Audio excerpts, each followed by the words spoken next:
Da Bíblia. Gênesis capítulo 8, quem encontrou diga amém. Versículo 7. E soltou um corvo que saiu, indo e voltando até que as águas secaram de sobre a terra. Depois soltou uma pomba, a ver se as águas tinham minguado de sobre a face da terra. A pomba, porém, não achou repouso para a planta do seu pé e voltou a ele para a arca, porque as águas estavam sobre a face de toda a terra,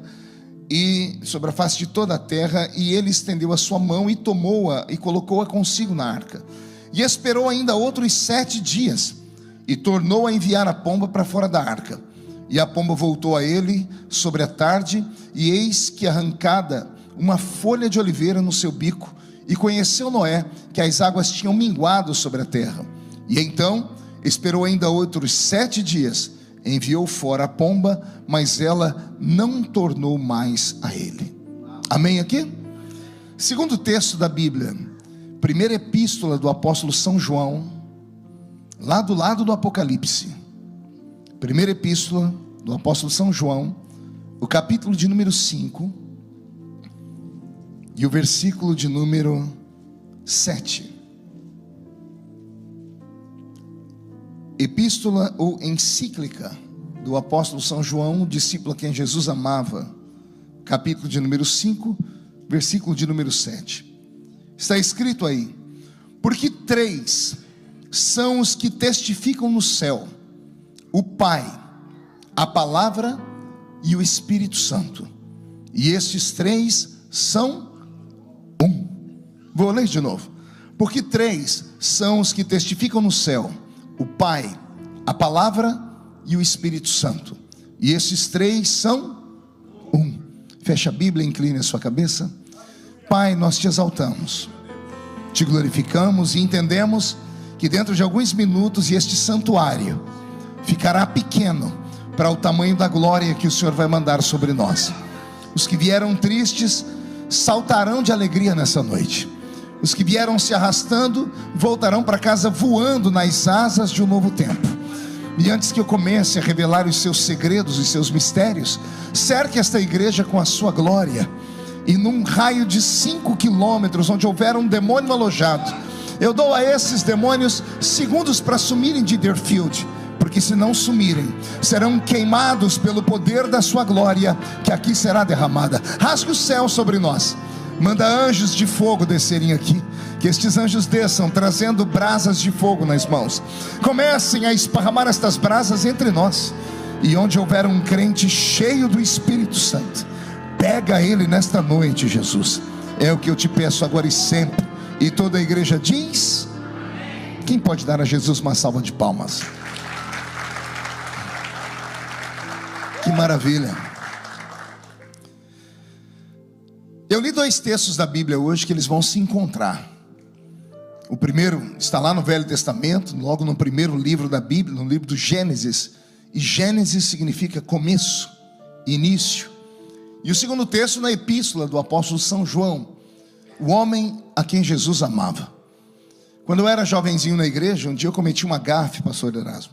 Fui pregar numa igreja, num culto de mocidade, e eu arrastei João Batista para a ilha de Patmos, porque eu não sabia que tinha 2 João na Bíblia. Tem o João que é o apóstolo e o João que é o profeta. O profeta é aquele, a voz do que clama no deserto.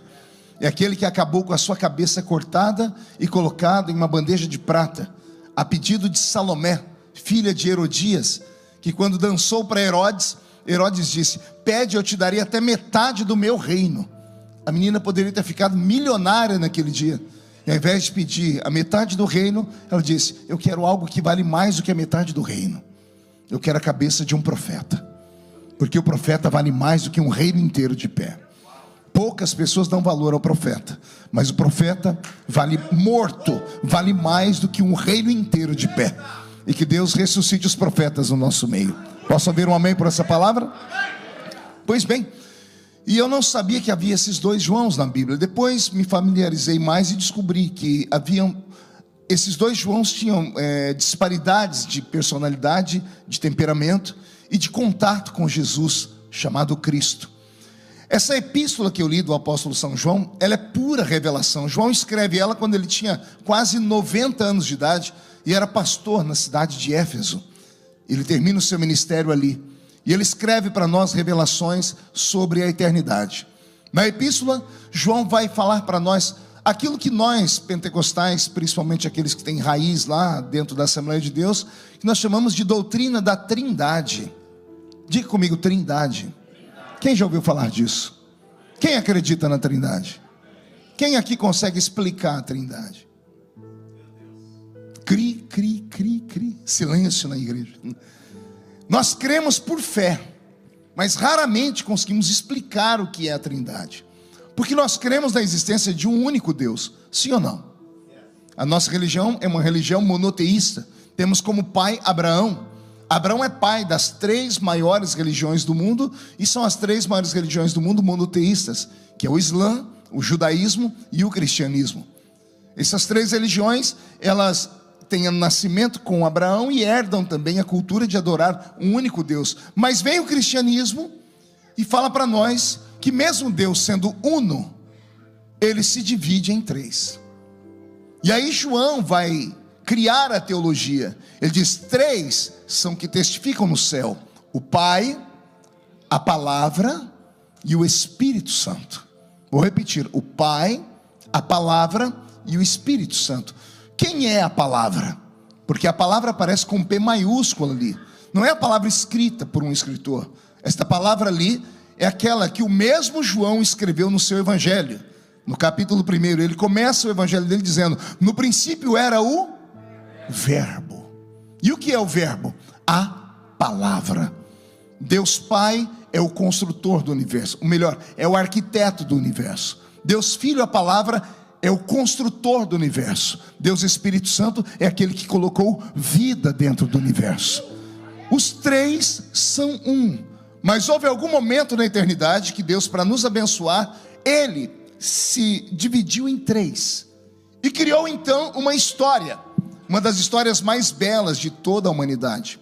História que Dante Alighieri não escreveu porque não creu nela, mas os escritores da Bíblia acreditaram que em cada momento desse nosso planeta houve uma manifestação de uma entidade que nós chamamos de divindade, que nós chamamos de Deus. Ora como Deus Pai, ora como Deus Filho, ora como Deus Espírito Santo. E eles estão aqui nessa noite. Deus Filho não está aqui em corpo presente. Deus Pai também não está aqui em corpo presente. Quem está conosco é Deus o Espírito Santo. E Deus o Espírito Santo recebeu autorização para representar aqui nessa noite Deus Pai e Deus Filho. Então Deus Pai arquitetou um plano para esse povo que está aqui nessa noite. Deus Filho vai começar a construir esse plano, e Deus o Espírito Santo vai dar vida a esse plano que está dentro da sua vida para o ano de 2022. Alguém acredita nisso? Então dá um grito de glória a Deus mais alto aí. Pastor, o que João tem a ver com o livro do Gênesis, no capítulo 8 que o senhor leu? Eu li aqui uma das histórias mais lindas da Bíblia, que eu me lembro que era muito contada em escolinha bíblica dominical no Brasil. A história do voo de uma pomba. Na verdade, não um voo, mas 3 voos de uma mesma pomba. Não eram 3 pombinhas voando. É a mesma pombinha que Noé, o patriarca, depois que a terra foi atingida por um grande dilúvio, e depois que o dilúvio começa a secar, quando a arca para lá no Monte Ararat, a Bíblia diz que Moisés abriu a janela da arca. Abriu o que, a igreja? Eu estudei sobre essa arca e eu fiquei apavorado. Viver lá dentro não era para qualquer um. Primeiro que a arca de Noé não era um barco. Ela não tinha formato de um barco, era uma caixa. Uma caixa retangular.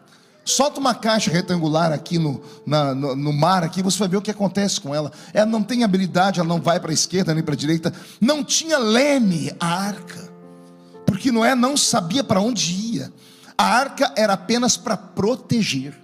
Quem estivesse lá dentro era protegido. Por isso que a arca é Jesus de Nazaré. Quem está dentro da arca? Então deixa eu dizer uma coisa para você: você está protegido. O problema é que você não sabe para onde vai. Porque quem está em Jesus é mais ou menos assim: você não sabe de onde vem nem para onde vai. é como o vento que sopra onde quer, porque quem cuida da sua vida não é mais você, é Jesus que está com o controle da sua mão na mão dele. Pois bem, quando eu vejo Noé construir a arca aqui, pastor Erasmo, eu fico imaginando o que tinha ele na cabeça, né? Porque na verdade não saiu do coração dele, foi Deus quem mandou fazer. Deus deu a ele a metragem da arca, o tamanho da arca. E eu me lembro que o que eu conhecia da arca de Noé era só o que eu vi em filmes. E eu cansei de ver filmes onde a arca tinha 200 janelas, onde a arca era em forma de um barco mesmo. Ela tinha bico para frente, tinha bico para trás. Ela era em forma de uma abóbora por baixo, porque assim são feitos os barcos. Mas a arca de Noé não era nada disso, era um caixote. E ela não tinha várias janelas, tinha apenas uma janela. E a janela não ficava nas suas paredes, ficava no último andar da arca. E a janela tinha tamanho 50 centímetros quadrados. Era um côvado à esquerda, à frente, à direita e do outro lado. 50 centímetros quadrados. Era o único lugar aberto que tinha naquela arca. E quando Noé entrou lá dentro, e entrou ele, os animais, a Bíblia diz que Noé fechou a arca por dentro. Veio um anjo e fechou a arca por fora. Por que um anjo fecha a arca por fora, se Noé já tinha fechado a arca por dentro? Alguém já percebeu isso? Já leu isso na Bíblia? Você alguma vez meditou? Ora, se Noé trancou a arca por dentro, por que o anjo veio e trancou a arca por fora? Pergunte para mim, por quê, pastor? Porque quando a arca começa a navegar nas águas, quando chove por 40 dias, e todo mundo é alagado, e as pessoas começam a morrer afogadas, porque mesmo elas indo para o alto das maiores montanhas, as maiores montanhas foram alagadas.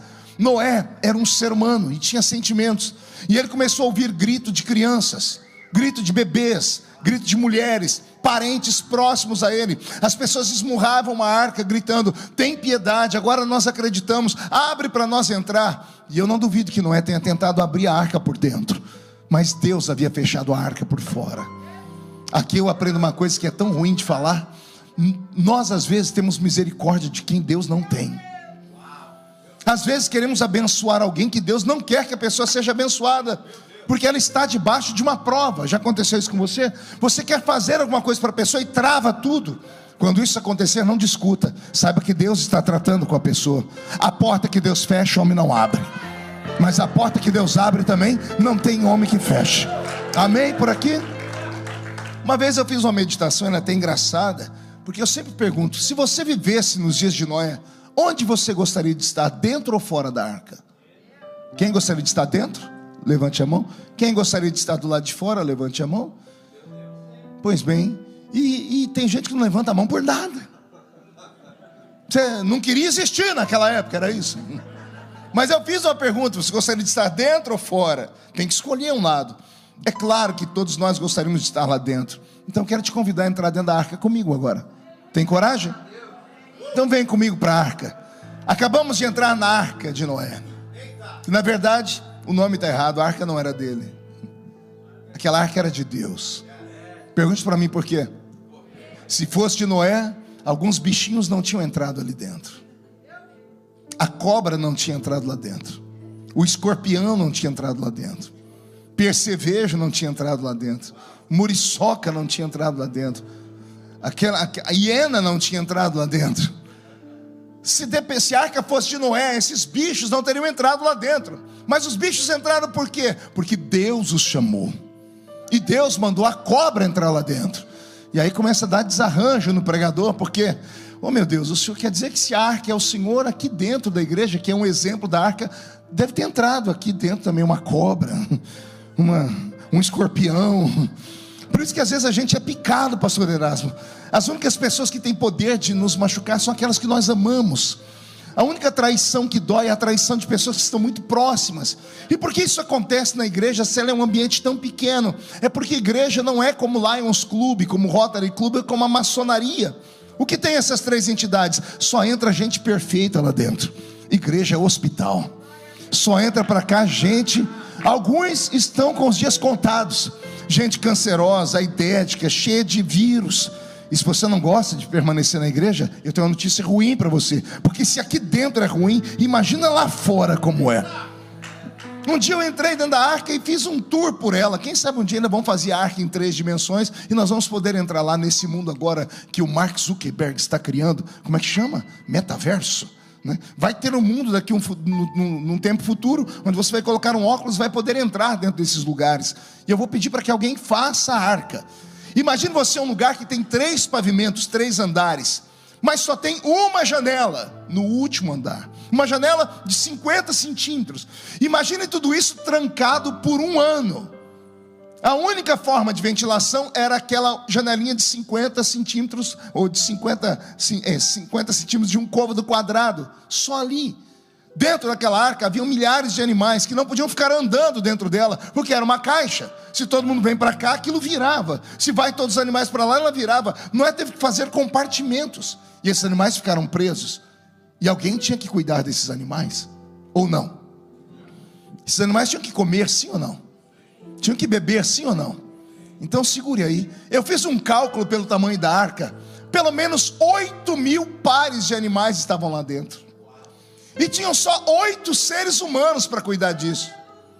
Eu fiz questão de ir lá no Brasil em um zoológico para saber o trabalho de uma pessoa para cuidar de animais. E eu cheguei a um cálculo absurdo, que todos os seres humanos dentro daquela arca trabalhavam de 17 a 18, fazendo 3 coisas. Pergunte o quê? Levando comida, levando água e depois tirando os excrementos. Usei uma palavra difícil, né? Tirando os dejetos, as fezes daqueles animais. Porque imagine aqueles animais defecando por 1 ano, dentro de uma caixa fechada que só tem uma janela aberta em cima. Imagine o cheiro que era dentro daquela arca. E Noé, sua esposa, filhos e noras tinham que botar sacos de fezes nas costas, sair do primeiro andar, do segundo, do terceiro, abrir aquela janela e jogar o esterco lá fora. Era isso? Ou daqui a pouco eles estavam morando dentro do inferno. Então não era fácil morar lá dentro. As fezes ainda dá para tirar. Pergunte se dá para tirar a urina. Urina na madeira. A madeira absorvendo a urina. Você trancado em um lugar com urina de animais durante 1 ano inteiro. Tinha dias, eu tenho certeza, que ficar naquela arca era insuportável. Mas tinha coisa pior do que o cheiro dos dejetos e da urina. Pergunte o quê? Imagina você ficar trancado com a sua sogra 1 ano. Dentro do mesmo lugar, Elijah. 1 ano dentro do mesmo lugar, vendo a cara da bênção da dona Jararaca, está lá, né? Mas tem coisa pior, pergunte o quê? 1 ano trancado com seu cunhado. Aquele abusador. Pega seu sapato, sua calça, não devolve. Pede dinheiro emprestado e não paga, né? Imagina você ficar trancado com a sua cunhada, aquela que pegou a sua chapinha para esticar o cabelo e não devolveu até hoje. Pense numa prova. Todo mundo trancado dentro do mesmo ambiente. Eu tenho certeza no que eu vou dizer. De vez em quando alguém subia naquela janelinha, não para jogar excremento, queriam pular daquela arca, porque viver ali dentro não era fácil. Mas quando abriam aquela janelinha, Duda, e olhavam lá para o mar, e viam corpos de pessoas amigas em estado de putrefação, bebês e crianças, adolescentes. Se dentro da arca era mal cheiroso, imagine o mundo inteiro morto do lado de fora. Eles sentiam o cheiro da morte. Voltavam para dentro da arca, tampavam a janelinha, iam por um canto e falavam: Senhor, obrigado por estar aqui dentro. Aqui não é o melhor lugar do mundo, mas é o lugar mais seguro do mundo. Se ajeita na cadeira, olha para o seu irmão e diga: vai ter que me aguentar até o arrebatamento. Diga: não importa que bichinho eu seja, não interessa o que eu sou, se quiser ir para o céu tem que me tolerar aqui dentro. E se aqui é ruim, imagina lá fora. Então, por favor, vai se acostumando. Pastor, mas o irmão do meu lado é um porco espinho. Abraça ele, tira os espinhos da mão e dê graças a Deus, porque Deus te deu um lugar de segurança. Amém, igreja? Assim é a igreja, pastor Erasmo. Não há igreja perfeita. Idiota é o crente que procura uma igreja perfeita. Nunca vai achar. Não tem igreja perfeita. Todas as igrejas têm as suas qualidades e todas as igrejas têm os seus defeitos, porque a igreja é feita de seres humanos. E a palavra ser humano é ser, entidade invisível. Humano vem de humus, e humus é terra misturada com esterco. E eu preciso falar para você o que é esterco. Então você está sentado perto de uma entidade que habita dentro de um corpo podre. Você é obrigado a suportar. Jesus deu exemplo disso. Estava lendo uma vez a história de Jesus, e você nunca se perguntou por que Jesus, no meio de centenas de discípulos, ele escolheu 12 apóstolos? Pergunta para o seu irmão, por que 12? Por que não 13?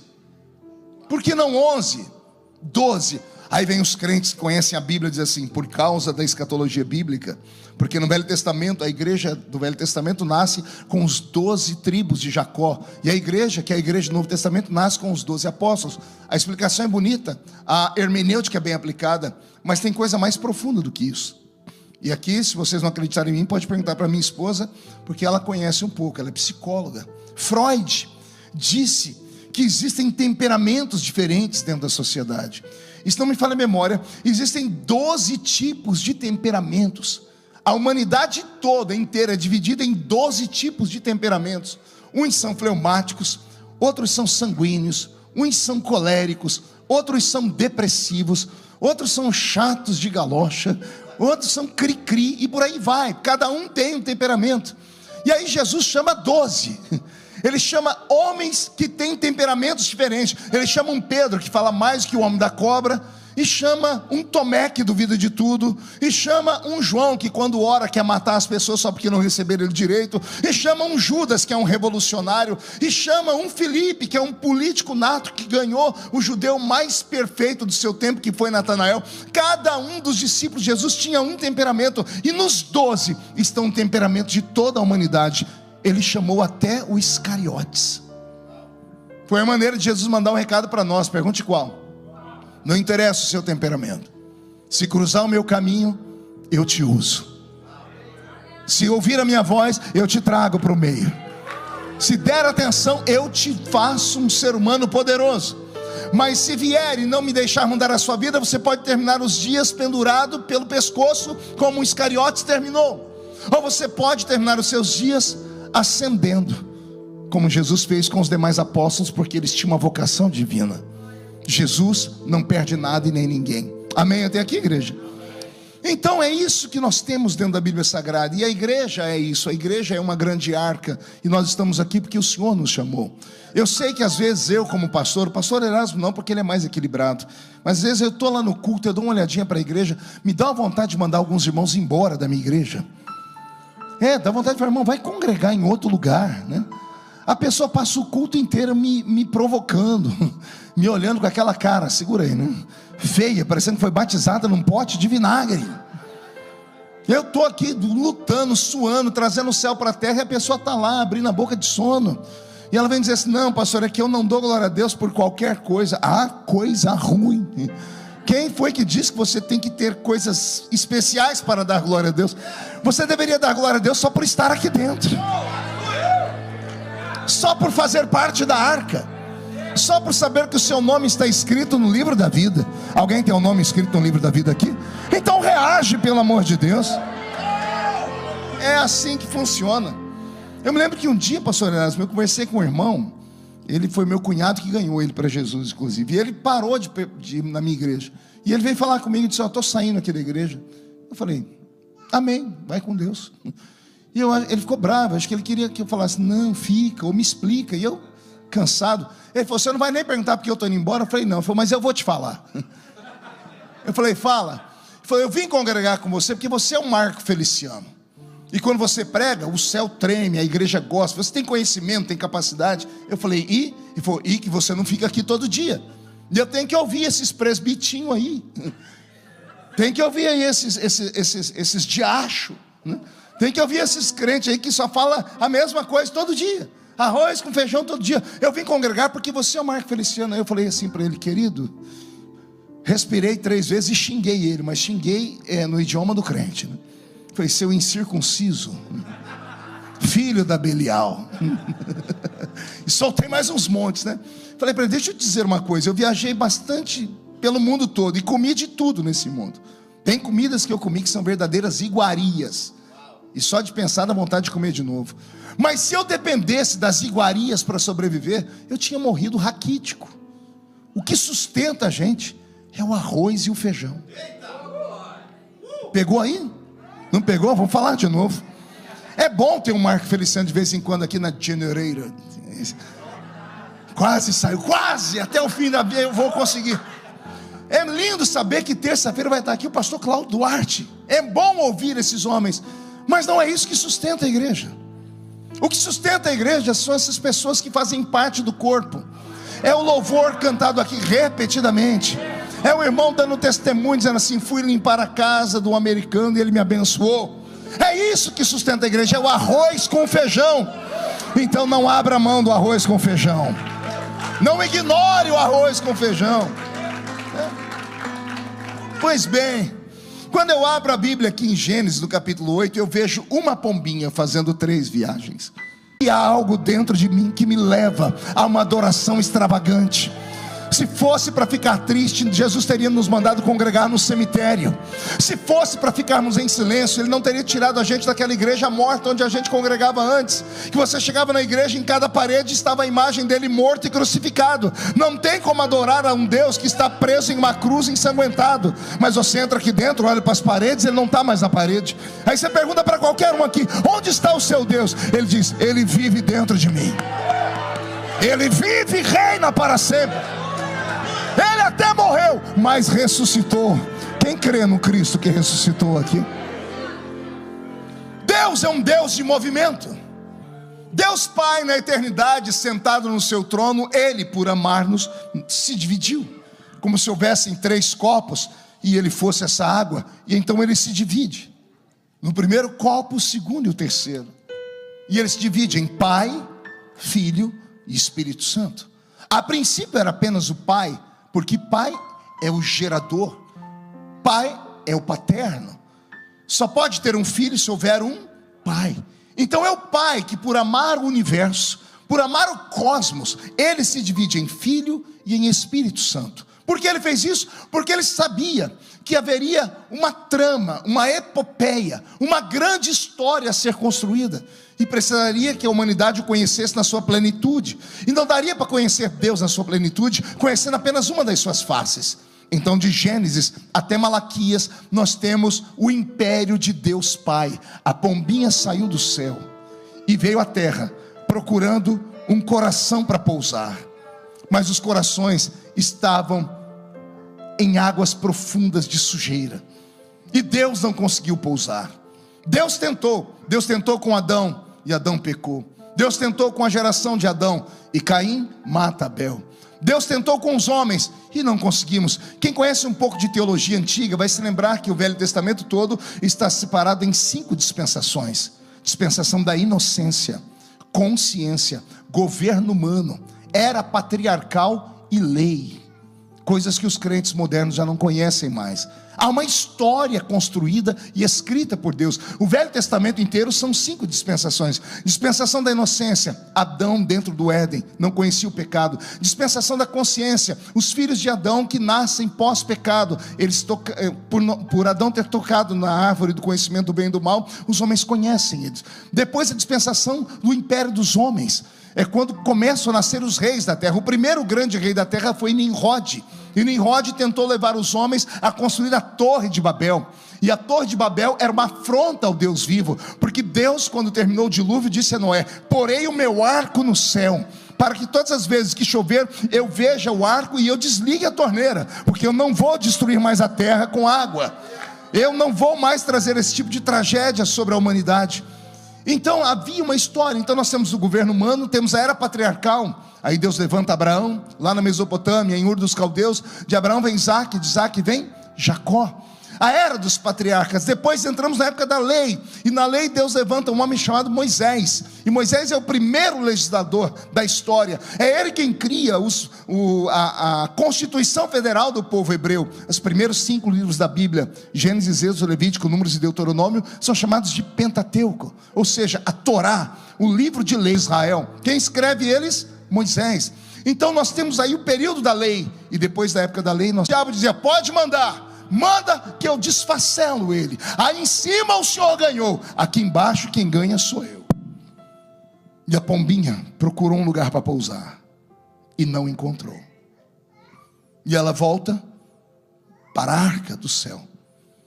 Deus retorna para a arca do céu, senta no trono, olha para aqui para baixo, vê a terra perdida e Deus dá um grito. Pergunte qual? E agora? A quem enviarei? Quem há de ir por nós?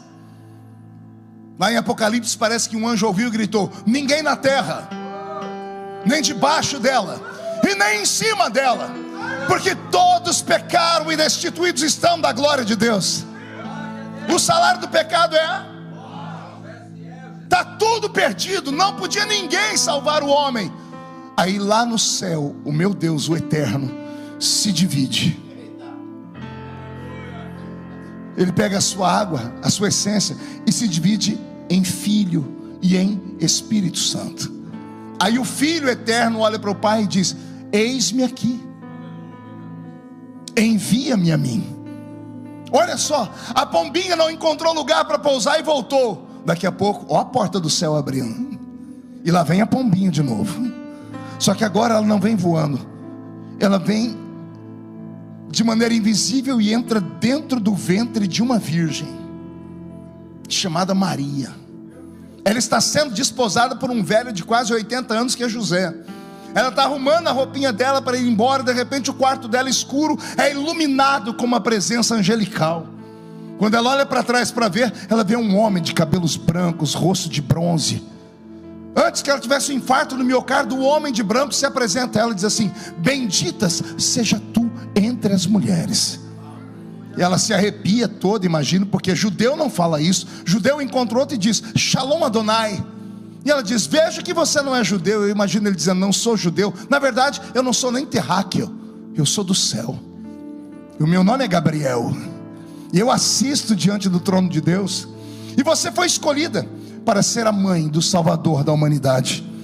E ela diz: mas como se dará isso se eu sou uma mulher que nunca conheci homem, sou virgem? Ele diz: Deus já resolveu isso, porque essa noite a sombra do Onipotente te cobrirá. Tu serás cheia do Espírito Santo, porque o ente querido que vai nascer de ti vai salvar toda a humanidade. Quem acredita nesses textos da Bíblia? A pombinha retorna, Erasmo, e ela passeia pelo mundo procurando um lugar para pousar. E Jesus não encontrou lugar para pousar direito. Ele multiplicou pães, peixes, ele curou cegos, paralíticos. E no dia em que crucificaram ele, estavam todos ali olhando para ele, e ninguém teve coragem de se revoltar para tirar ele da cruz. A pombinha foi crucificada. Pastor, e o que tem a ver essa história com a de Jesus, com a história de Noé? Simples. A segunda vez que Noé soltou a pombinha, ela foi, não tendo lugar para pousar, ela voltou, trazendo no bico um raminho de... Por que você acha que os nossos velhos pais assembleianos cantavam que Jesus era a oliveira verdadeira? E nós, jambuzeiros bravos que fomos nele enxertados.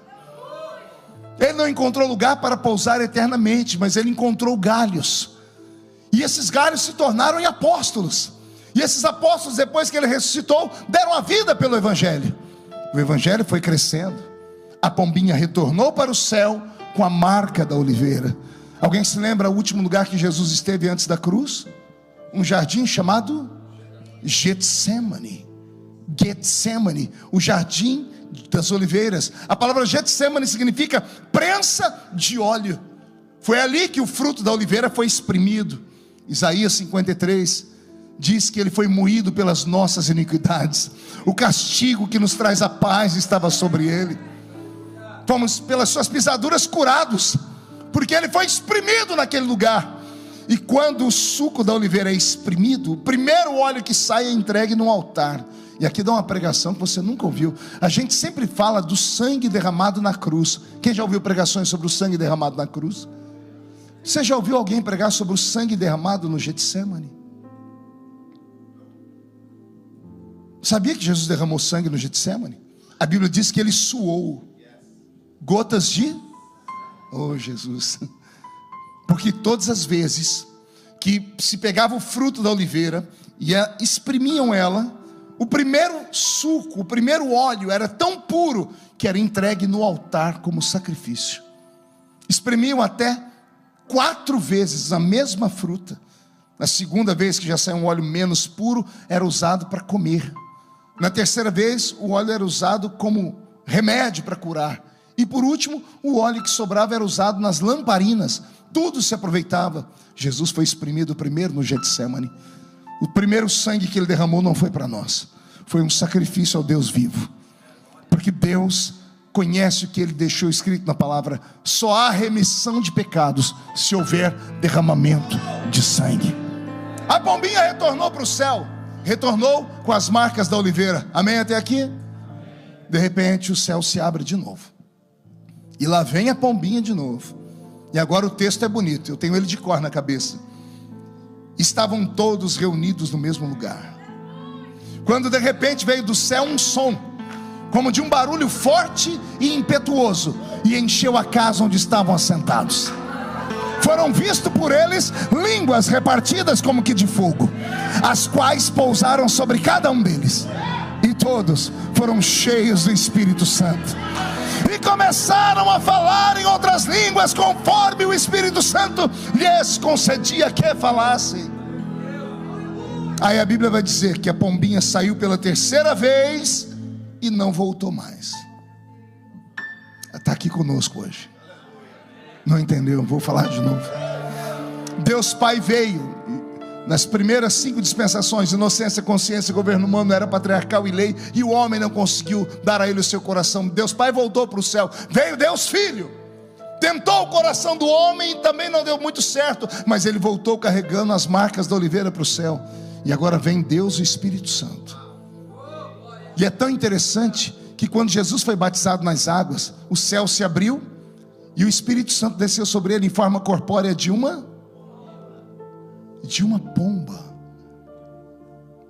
Quando eu digo que esses textos da Bíblia não estão escritos de maneira aleatória, tudo se encaixa, porque a Bíblia não é um livro comum, é um livro poderoso, e nós precisamos conhecer isso, porque se você não conhece a sua essência, você não sabe quem você é. Isso aqui não é um livro de carochinha, é verdade. Aqui dentro tem 32.270 promessas de perdão, porque a única maneira que o diabo tem para te derrubar é te acusar, é falar sobre os seus míseros pecados. E para cada vez que ele te acusa, vem Jesus e diz: eu tenho 8.000 maneiras de perdoar os meus filhos. A pombinha não voltou para o céu, está aqui. E por que ela está aqui, pastor? Porque ela veio preparar a igreja, ela veio adornar a igreja, ela veio purificar a igreja. E a igreja está purificada? Quando eu falo purificação, não falo só de santidade, porque a vida inteira lá na igreja onde eu nasci, as pessoas só cuidavam da vida do exterior do crente.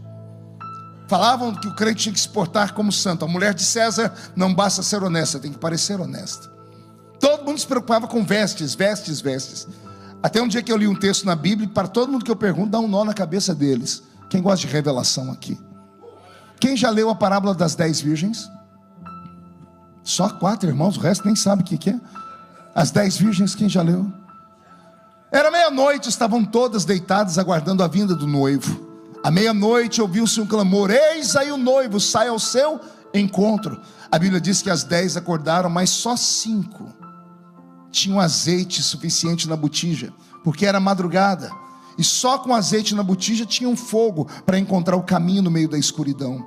5 virgens eram loucas, porque não tinham azeite suficiente. Por que loucas? Foram encontrar o noivo de madrugada e não levaram azeite suficiente, gastaram tudo que tinha. E elas pediram às outras: dê-nos do seu azeite. E as outras disseram: se dermos para vocês, vamos ficar sem, e nenhuma de nós vai acompanhar o noivo na escuridão. 5 foram com o noivo e 5 se perderam. Eu cresci a vida inteira ouvindo falar que isso falava do arrebatamento da igreja, que Jesus vai tocar a trombeta, a metade da igreja sobe, a outra metade não. Então quer dizer que eu prego para 2 igrejas aqui nessa noite: a igreja militante e a igreja triunfante. A igreja militante é aquela que pensa que é, mas não é. Vem, canta, carrega a Bíblia debaixo do braço como se fosse desodorante, pula, grita, até fala em línguas, mas não tem compromisso de verdade. Mas a igreja triunfante é aquela que, quando a trombeta do arrebatamento tocar, ela será arrancada dessa terra. A igreja militante é chamada de joio, porque o joio é igualzinho o trigo. Se você tentar tirar o joio, você arranca o trigo junto. Então o Senhor diz: deixa crescer tudo. Tanto é que no dia em que tudo será ceifado, não serão os homens, os anjos virão, e eles vão saber separar quem é e quem não é. Mas a revelação não é essa, a revelação está aqui. Muda a música, Beto. 10 virgens, diga comigo, virgens.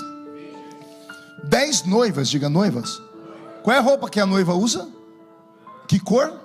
Não ouvi. Eram 10 noivas de vestidos brancos, sim ou não? Roupas brancas. Eram puras, sim ou não? Eram virgens, sim ou não? Pois bem, mas mesmo sendo virgens e usando roupas puras, teve 5 que não subiu. Medita comigo aí. Isso aqui não é brincadeira. Porque a vida inteira me falaram: cuida da sua aparência, cuidado, porque senão tudo que você fez vai ser jogado no lixo e você não vai para o céu. Se você fizer isso, mais isso, menos isso, você vai para o céu. Se errar aqui, não vai para o céu. A igreja criou uma equação matemática para entrarmos no céu, e a igreja esqueceu do que está escrito na palavra. A salvação não vem de vós, para que vocês não se gloriem dela. A salvação não pode ser comprada. Não há nada que o homem possa fazer para ser salvo, a não ser acreditar que Jesus morreu na cruz do Calvário. Se a salvação pudesse, se o homem pudesse fazer qualquer coisa para ser salvo, Jesus não teria morrido na cruz do Calvário. Então a salvação não é pelo que você faz, é pelo que você crê. E eu creio que eu vou morar no céu. A pregação da igreja é carismática, e todo crente pentecostal é ensinado a buscar batismo com o Espírito Santo quando se converte. Você é batizado com o Espírito Santo? Por que eu não escutei você falar em línguas estranhas até agora?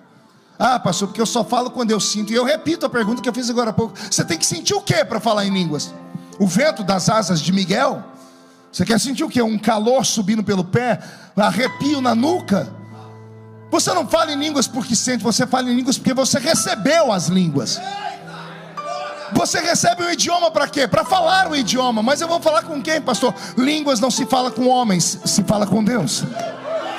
Mas o que é que eu estou falando? A Bíblia Sagrada ensina: fala Deus, porque só Deus os entende. Porque em mistérios fala com Deus. Falar em línguas é como se você estivesse aqui nesse momento. Você orou em línguas, você sai aqui da Church Generating, saiu, e você sai da terra e sobe até o trono de Deus, vai no ouvido de Deus e cochicha. Lembra de cochicho? Cochichar no ouvido de Deus. Ninguém sabe, porque ninguém escuta, porque ninguém entende, só Deus entende. Você tendo esse dispositivo na mão, fica aí com essa boca travada, essa boca de aço, essa língua de ferro, esse queixo de concreto. Se o Senhor te deu a habilidade de falar com Ele, fale com Ele. Traz o Espírito Santo para a sua vida. Isso, você vê o pastor Erasmo pular, gritar, porque ele foi ativado aqui dentro. Você tem que ser ativado. Olha para o seu irmão e diga: seja ativado. Ei, eu termino aqui dizendo que não basta estar ligado, tem que estar ligado e funcionando. Quem aqui tem televisão na sua casa? Você desliga a televisão e fica uma bolinha vermelha lá, não fica? Aquela bolinha vermelha diz que a televisão está ligada na energia, mas não está funcionando. Tem até um nome aquela bolinha: stand-by. Não é isso? Você está ligado, mas está em stand-by. Olha a cara dessa criatura aí do seu lado. Se eu olhar para você mais 2 minutos, eu saio correndo daqui. Será que a coisa está tão ruim assim na sua vida? Não, pastor, é porque eu não sou mais um crente menino. Deixa de conversa. Você sabe que você não sente mais o Espírito Santo, porque ele vem em forma de uma pombinha, e a pombinha não desce sobre coisa podre, não desce sobre sujeira, não desce sobre carniça. A pombinha não é como uma ave de rapina. Se fosse uma águia, ciscaria a morte, pegaria carne em estado de putrefação. A pombinha é a única ave que não tem fel no estômago. Sabia disso? Ela não tem aquele suco gástrico que as aves de rapina têm, porque as aves de rapina comem carne podre, comem ossos, e o suco gástrico derrete os ossos e a carne podre. A pombinha não. Por isso o Espírito Santo desceu em forma de uma pombinha. As pessoas perguntam: por que os milagres desapareceram? Simples, a pombinha não consegue pousar, não consegue descer, porque os corações estão perdidos. As pessoas vêm para a igreja com outras intenções. Alguns vêm para a igreja porque não tem um lugar melhor para ir. Outros vêm porque o patrão está dando um emprego, se não for, tem medo de perder o emprego. Não, vou junto com o meu patrão. Outro vem não, porque a minha mãe está indo. Outros vêm por causa da nossa filosofia. Poxa, eu vou congregar naquela igreja porque lá ninguém rouba, ninguém mata, ninguém adultera. Pelo menos pressupõe que isso não aconteça. Existe 1 milhão de coisas para você estar aqui, menos a verdadeira, que é você estar aqui acreditando que o céu é bem pertinho. E quem faz o céu ser real para nós é o Espírito Santo. Pastor, pergunta, aproveitando que o senhor está falando aí do Espírito Santo, eu já estou terminando. Quem não fala em línguas vai para o céu? É claro que vai, porque o céu não é comprado pelos dons, e sim pelos frutos. Anote isso, os frutos fazem parte da salvação, os dons não. Os dons são um upgrade, amém? Deus te dá os dons para que você tenha poder, autoridade para vencer o diabo lá fora. O diabo não respeita crente forte, inteligente, bonito. Ele só respeita canela de fogo. Transpirou azeite, o diabo sai da frente. Deu 3 gritos de glória a Deus, o diabo vai embora. O diabo não suporta crente barulhento. Por que ele não suporta? Porque ele começou todo esse tipo de barulho no céu. Ele era o líder da adoração. Ele sabe o que acontece com o coração de Deus quando alguém diz glória, aleluia, hosanas, quando alguém aplaude. Ele sabe. Então ele sai de perto, porque quem manda a glória para cima recebe glória de cima para baixo.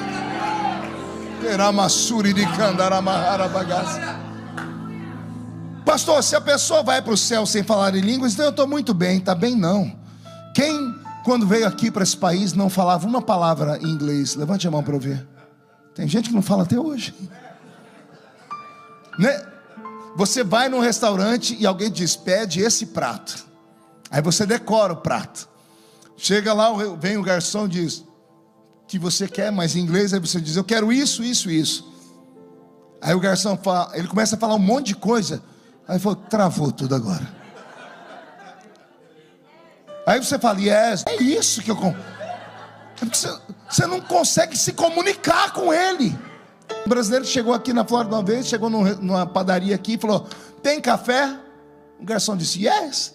Botou 10 xícaras de café. 10 xícaras. Mas o que é isso? 10 coffee. 10 cafés. A falta do diálogo, do idioma. Os batizados com o Espírito Santo, eles fazem, como é que se chama?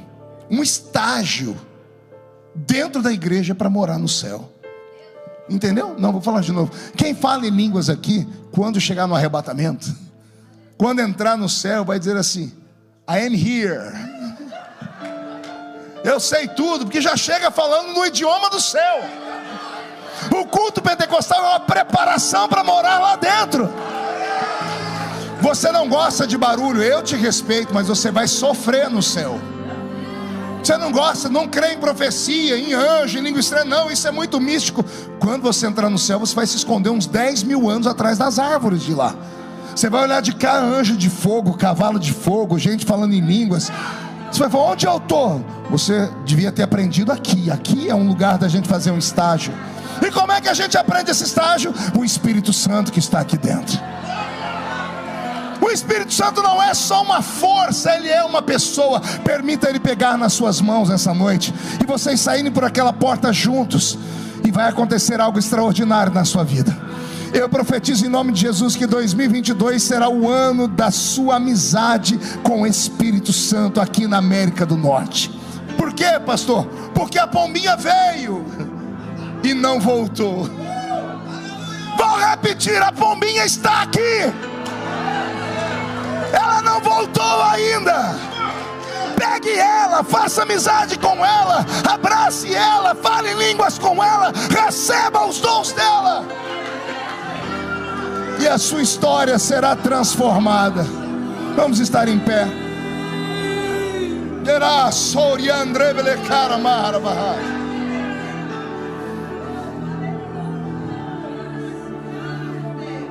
A primeira vez que eu li o livro Bom Dia Espírito Santo,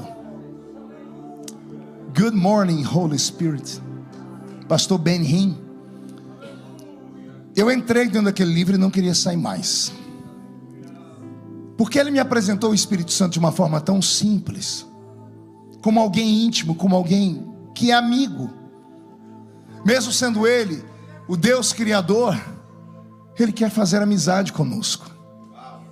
O pastor Benny disse que quando ele entrou dentro do carro com um amigo e foi com um grupo de crentes, acho que se não me falha a memória, para Pensilvânia, ouvir uma mulher pregar, a doutora Catherine Kuhlman. Ele disse que quando abriu a porta da igreja às 6 da manhã, ele saiu correndo para não ser atropelado, porque a igreja encheu de gente. E ele disse que quando a senhorita Kuhlman subiu o púlpito, entrou com ela uma atmosfera de glória. Ele disse que o ambiente mudou. Tem crentes que trazem o céu para a terra. Quem sabe Deus não vai fazer isso com você a partir de hoje. E ele disse que ele esperava uma pregação profunda, algo extraordinário, mas a dona Kuhlman não pregou muito naquele dia. Ele disse que quando ela chegou perto do púlpito, ela teve uma crise de choro. E ela dizia assim: não machuquem ele, porque ele é tudo que eu tenho. Ele é meu amigo, não entristeçam ele. Suas vidas de pecado afastam ele. Sua vida mundana faz ele desaparecer. Amem o Espírito Santo. E ele disse que ele estava no meio da multidão quando entrou uma corrente elétrica que pegou o corpo dele. Ele começou a tremer. Ele nunca conversou com aquela mulher. Terminou o culto, ele foi para casa, ele era gago. Ele disse que ele foi dormir à noite. Aliás, dormiu à noite. Ele dormia numa beliche, segundo andar da cama, porque ninguém tinha paciência de conversar com ele.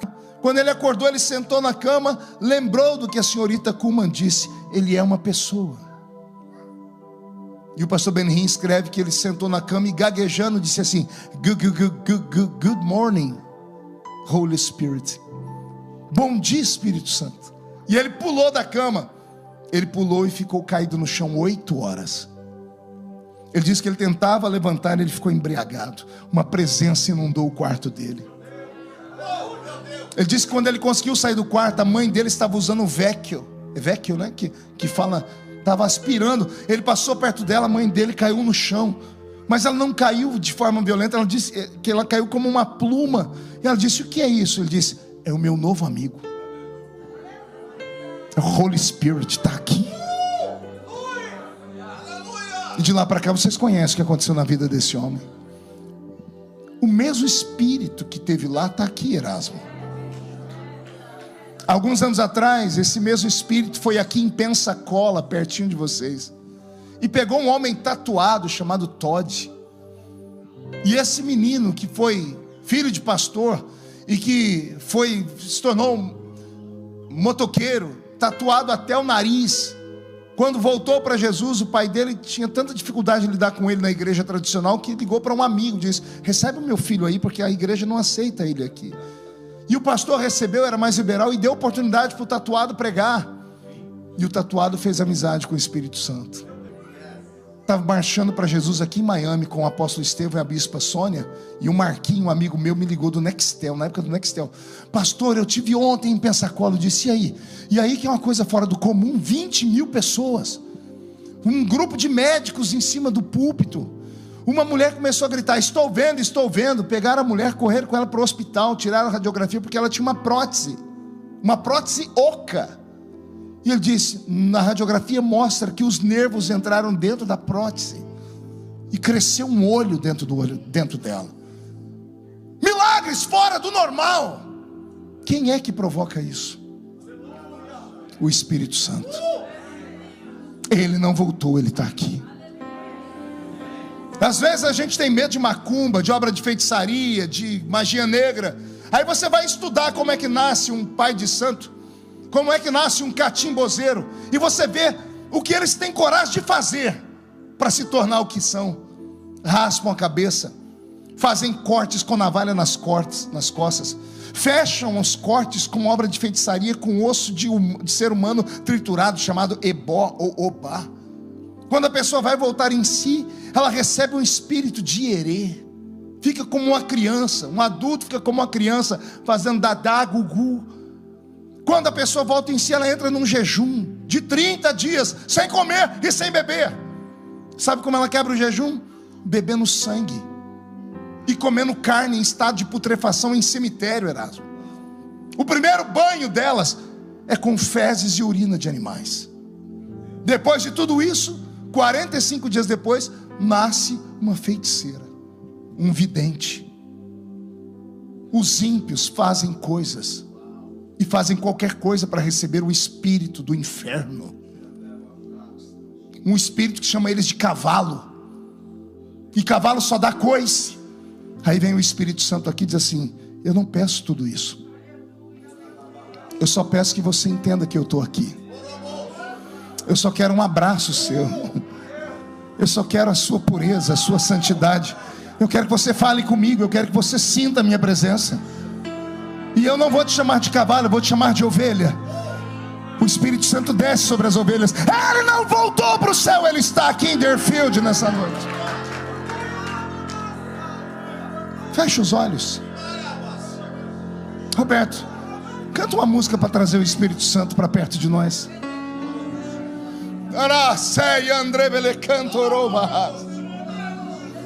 Tem pessoas se ajoelhando no meio da igreja. Tem pessoas olhando para a parede com as duas mãos no rosto. É isso. É você se esvaziar de si mesmo. Ele está aqui. O Espírito Santo está aqui. Ele não voltou ainda, porque Ele quer ornamentar esta igreja com dons. Se há alguém batizado com o Espírito Santo, ore em línguas essa noite. Santo Espírito desce. Em nome de Jesus. Como profeta dessa noite, eu só posso trazer você até aqui. Eu te coloquei na beira do rio do avivamento. Saltar dentro do rio é uma escolha sua. Eu te apresentei o Espírito Santo. Como é que você acha que eu cheguei onde cheguei? Conhecimento humano? Não, sou um cortador de cana lá no interior de São Paulo, porque eu fiz amizade com o Espírito Santo. Ele é tudo que eu tenho, e Ele está aqui. Esse arrepio, essa vontade de chorar, coração acelerado, é Ele. Ele está fazendo uma vistoria aqui no meio. Ele está dizendo: eu estou aqui, aproveite a minha presença. Aproveite que eu estou aqui. Existe uma prateleira aqui com uma porta fechada. Só o Espírito Santo pode abrir essa prateleira.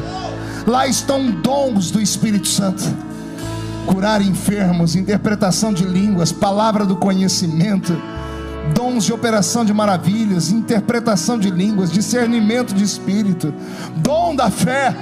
Ele pode distribuir isso no nosso meio. Mas primeiro você tem que pedir. Quem pede, recebe. Quem bate, a porta abre. Quem procura, acha.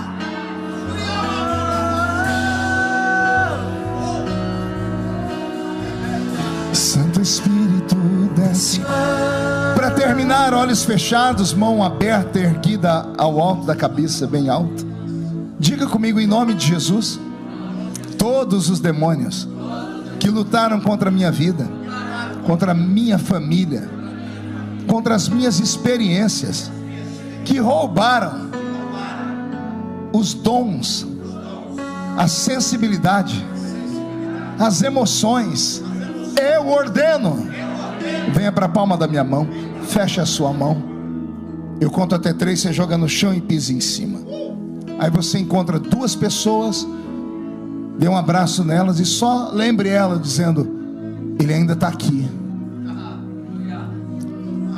Pela 3ª vez, a porta da arca abriu a janela, a pombinha voou e não voltou mais, porque Ele está aqui.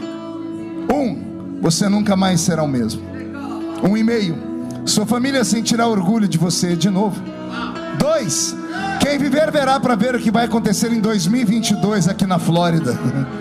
2,5, um tempo de comunhão com o Espírito Santo está chegando. 3, joga no chão, pisa em cima.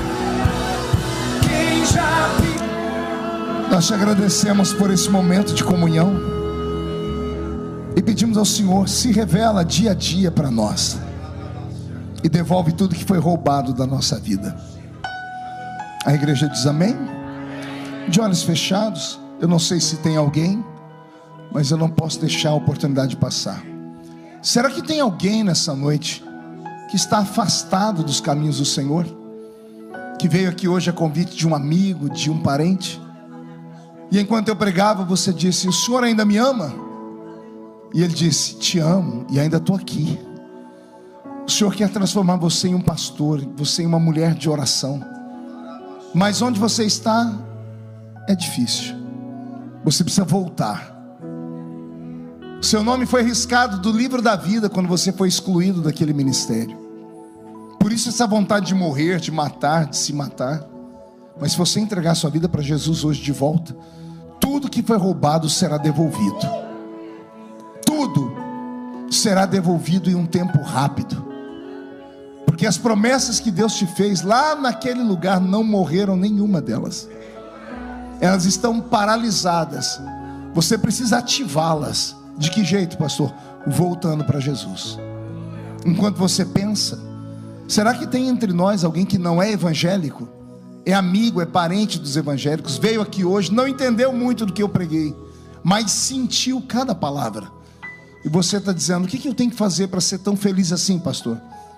Porque eu deixei minha mãe em depressão, meus filhos nas drogas, meu marido na cachaça, minha vida está um inferno. Se você levar o Espírito Santo para sua casa hoje, convidá-lo, ele vai mudar a sua história e a sua família. Ele vai revelar Jesus para você. E aí vai acontecer o que nós falamos: entregar a vida para Jesus. Você gostaria de entregar a sua vida para Jesus? Agora a igreja de olhos fechados. Tem alguém que gostaria de voltar para Jesus? Tem alguém que está afastado e gostaria de Jesus ainda? Alguém que não é evangélico e gostaria de hoje conhecer Jesus? Tem alguém? A igreja de olhos fechados. Tem alguém? Eu não vou insistir muito, porque o meu Jesus não é mercadoria de camelô, viu? Ele é uma joia rara. Vai perder a chance? O Espírito Santo está aí do seu lado, gritando com você: volta, vem. Mas a escolha é sua. Dou-lhe uma, a porta vai fechar.